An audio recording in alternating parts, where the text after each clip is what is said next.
Okay, well, last week I talked a little bit about love and marriage, and one of the Tony's favourite You topic. listen to Tony, I'm at 40 years of it, don't you? So, and part of that we discussed the fact that marriage is really a picture of the relationship between Jesus and the church, which he calls his bride. So I felt it right to kind of develop that theme a little for Tony's benefit, because I'm not sure he's quite got it yet. Bride. One of the important aspects of a bride is that she prepares herself. I wasn't around as Cheryl was getting prepared for her wedding, because it's not allowed. But those of you that have been involved in a wedding, how many of my sisters have got married? 4. Yeah. So I've been aware of all that going on. It's better to be on the groom side of the equation. I got a haircut and that was a disaster. It was. So, never mind. So, That's the one thing I have to do.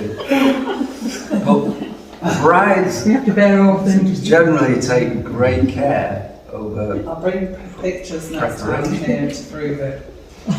and the book of Esther is a really good story about this. If you want to look at the book of Esther, it's a great story. But she spent a lot of time, in fact, I think it might have been a year or more, being prepared to be presented to the king as his bride.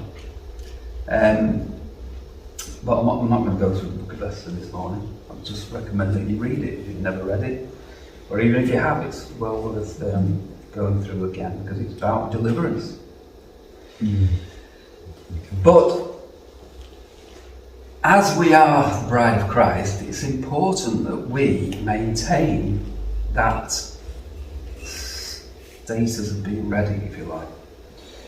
So in Matthew 24, Jesus talks quite a lot about this, and he compares it to various scenarios. And one of those scenarios is somebody whose house is burgled. And he makes the point that if the house owner had known when the thief was going to come, he would have been ready for it, and he would have prevented his house being burgled. But of course, we tend never to know. I used to have a warehouse in Ancoats, and I always kind of had this in my mind. If I could just be there when they start smashing the windows and breaking the door down. But somehow, I never was. And I did actually stay in that place overnight on occasion. I was young and more foolhardy. But never caught people in the act. So that's a challenge to us all. How can we be ready for when Jesus comes? This is the kind of concluding verse to that little episode. But understand this: if the owner of the house had known at what time of night the thief was coming, he would have kept watch and would not have let his house be broken into. And this is what Jesus concludes. What is the conclusion we're meant to draw from this? He makes it very plain. So you also must be ready, because the Son of Man will come at an hour when you do not expect him.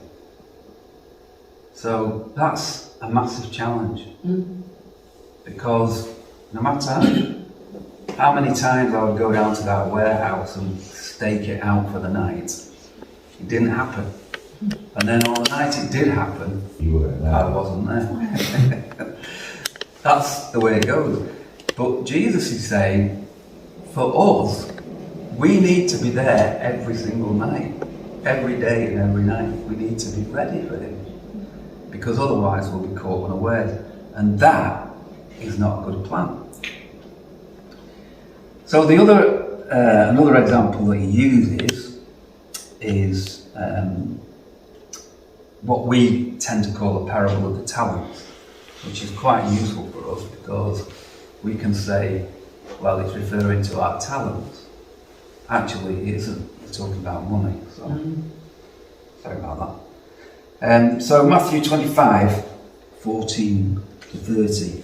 Again, heaven's kingdom realm is like the wealthy man who went on a long journey and summoned all his trusted servants and assigned his financial management over to them. Before he left on his journey, he entrusted a bag of 5,000 gold coins to one of his servants, to another a bag of 2,000 gold coins, and to the third a bag of 1,000 gold coins, each according to his abilities to manage. The one entrusted with 5,000 gold coins immediately went out, traded with the money, and he doubled his investment.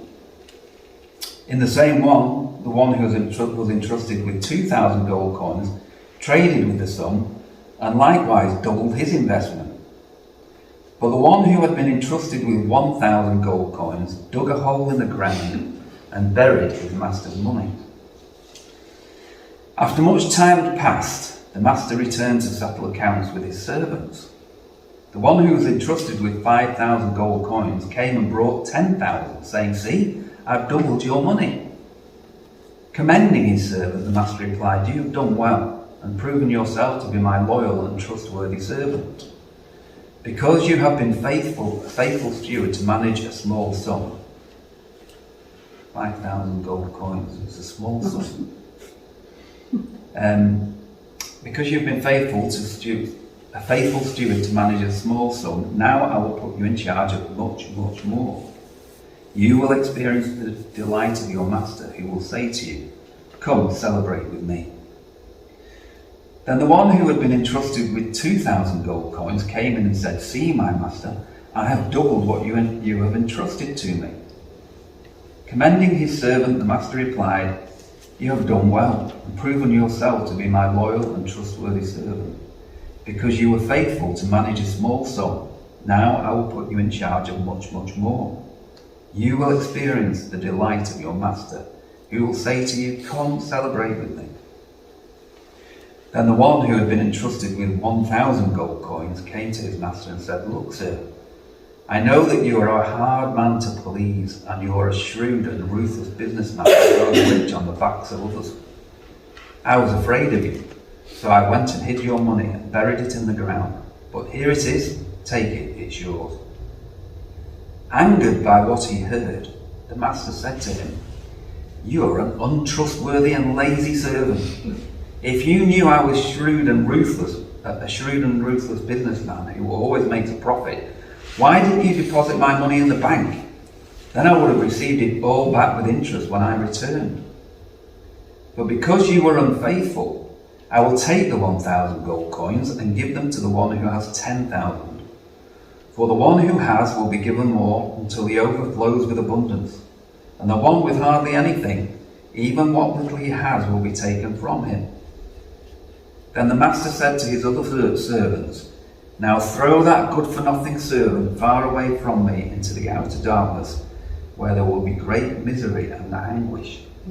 Ooh. Dear.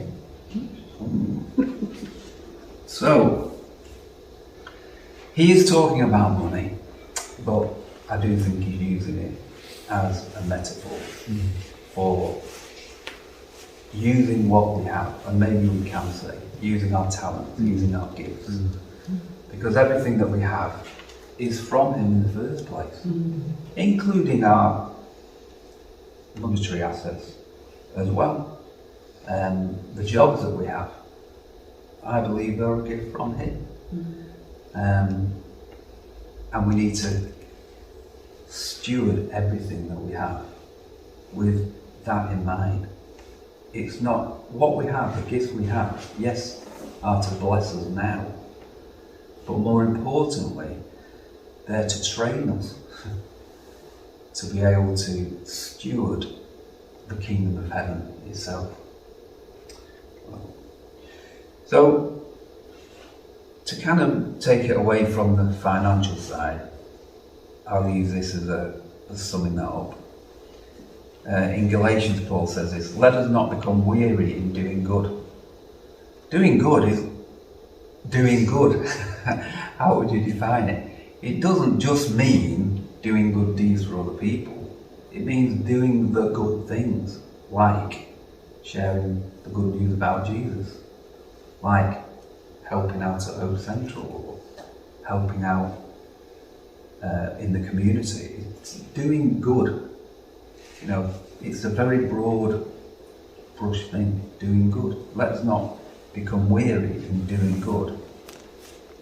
And elsewhere, do it for God. Whatever you do it for God. So if it's the washing up, do it for God. Just heard this morning, and things keep coming into my head, about a missionary who was taken ill, some sort of food poisoning, and he was ill for several days, and they didn't have proper water, nothing. The guy was ill, and so you can imagine it was not a pretty sight. And one of his missionary colleagues came and looked after him every day and cleaned the toilet every day. And while he did it, he was singing a song. I have the best dad in the whole world. That's what he was singing. I have the best dad in the whole world. While he was cleaning the toilet for his sick friend who had food poisoning. Let us not grow weary in doing good. And let us not suffer food poisoning.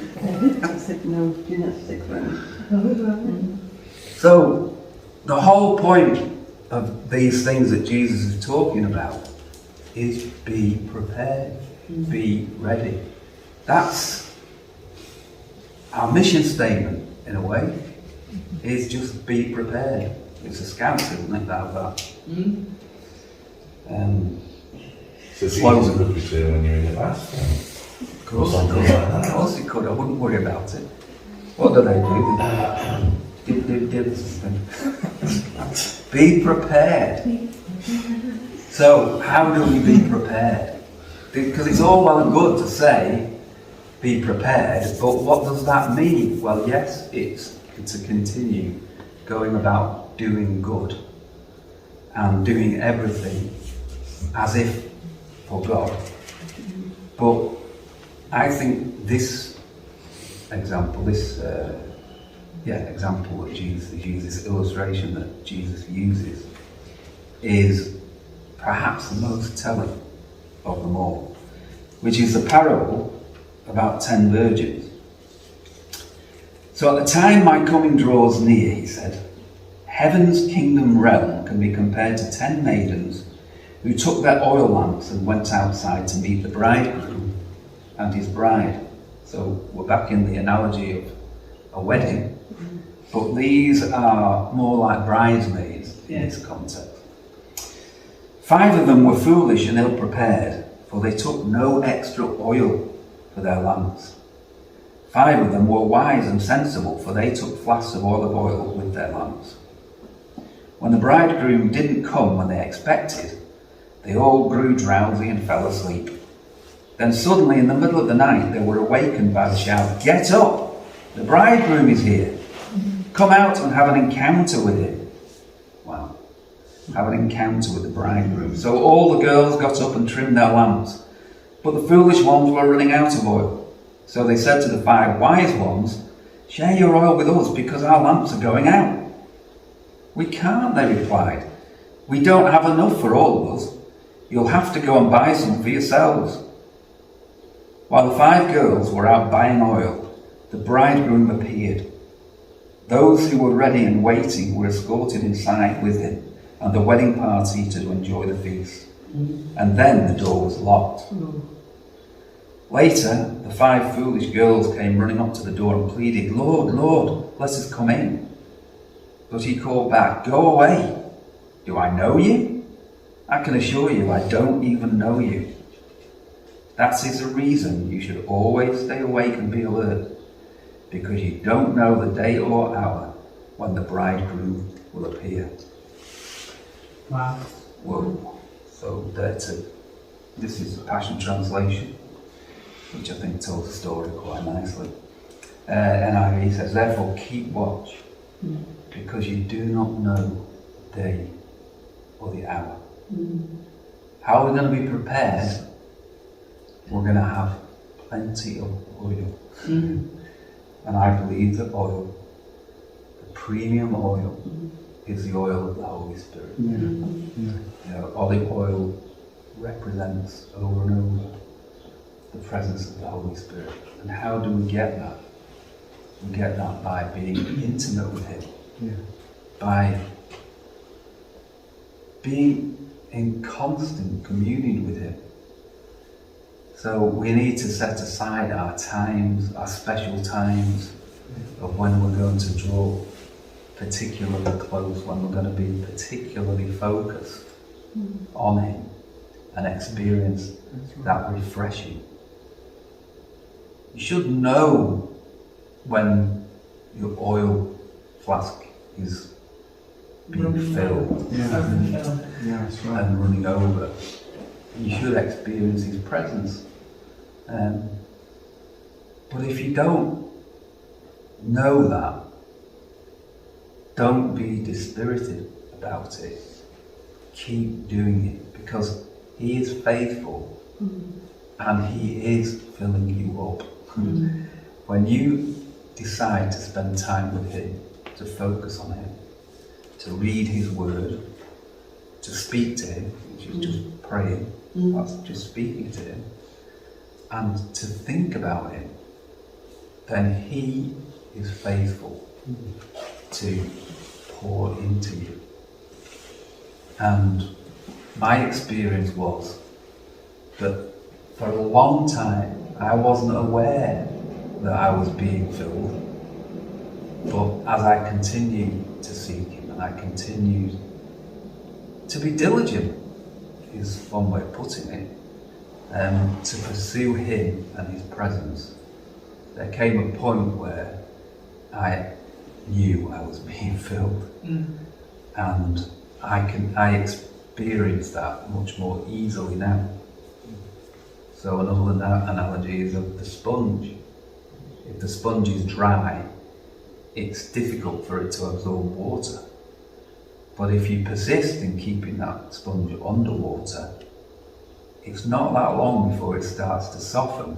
And then it absorbs that water very, very easily. You can take it out, it'll be dripping, pouring out. You put it back in again and it immediately is filled to overflowing again. And it becomes heavy, doesn't it? It's heavy. Whoa. It's interesting that a type of premium olive oil is extra virgin. It's really, Amazing. Can I just say, can you answer this for me? It mentions there on 2 occasions when, like the thief comes at night, or says no, God might come at night. It always says night, but it's not always night around the world.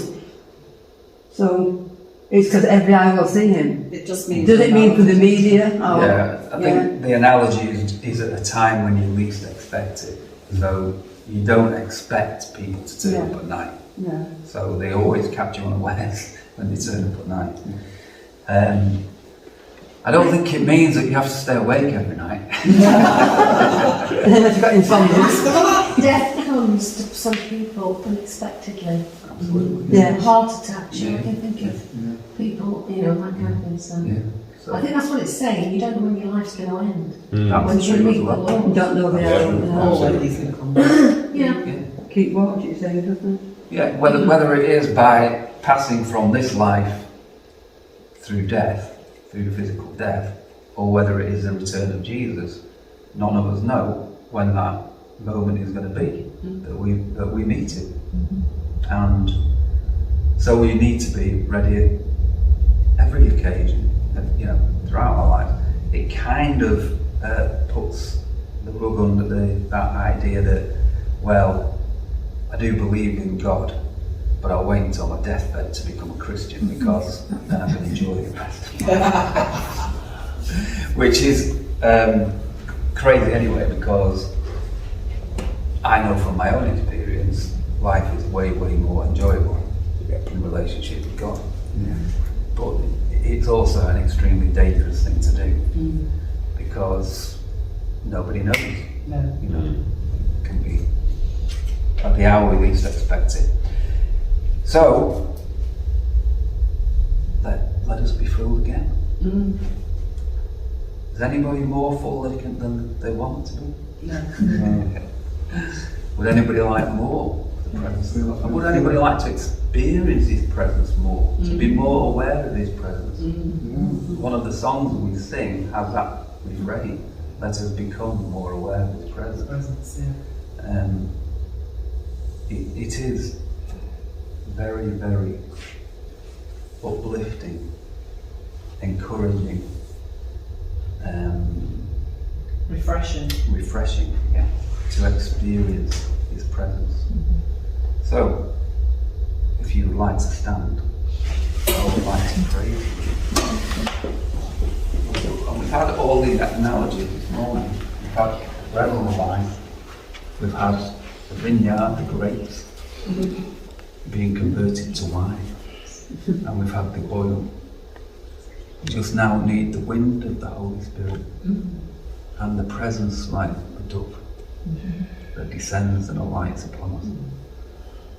So, Heavenly Father, thank you so much that you've provided so much. That in Jesus you provided our salvation, you provided our health, you provided our deliverance, and you also made a way through Jesus for us to be filled with your presence by your Holy Spirit. The oil, the refreshing oil, the empowering oil that burns and gives light, and gives heat. So Holy Spirit, we invite you right now. We turn our attention and our affection to you. We ask that you would come and fill us again.